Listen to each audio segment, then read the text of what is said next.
ఎందుకు ఫోన్ చేస్తారు మాకు? అరే కట్టావా మేము ఏమన్నా ఇల్లు వదిలి పారిపోతానమ్మా? అరే పర్షాన్ చేస్తారు మమ్మల్ని. మా అంటే ఒక 3-4 రోజులు లేట్ అవుతుంది కావచ్చు. అరే కొంచెం కూడా ఓపిక పడతలేరు. అంటే ఆయనకు ఫోన్ చేసి ఆయన టెన్షన్ పెడతారు. ఇట్టం మేము ఏం పారిపోతలేం, మీ పైసలు వదిలేసి పెట్టేరి. ఏందిరా ఏమో కోపంగా మాట్లాడతాను. ఏం లేదు కానీ మీరెందుకు వచ్చారు?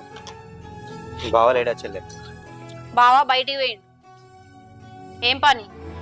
ఏం లేదు చెల్లె, అయితే ఆ రోజు భూమికి బదులు 15 లక్షలు ఇస్తాను ఒప్పుకున్నా కదా.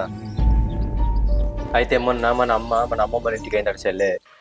ఒక 5 లక్షలు ఇప్పుడు ఇచ్చి ఇల్లు పనులు మొదలు పెట్టుకో బిడ్డ.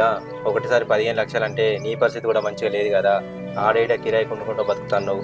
ఇల్లుకి కూడా కొద్దే పైసలు కావన్నా. అన్నిటికీ మస్తు రేట్లు పెరిగినాయి కదా. ఇప్పుడైతే చెల్లెకు ఒక 5 లక్షలు ఇయ్యి, అది అర్థం చేసుకుంటుంది. అది కోపంగా ఉంటుంది కావచ్చు, కానీ నీ విషయంలో ఒక్కొక్కసారి బాగానే ఆలోచించి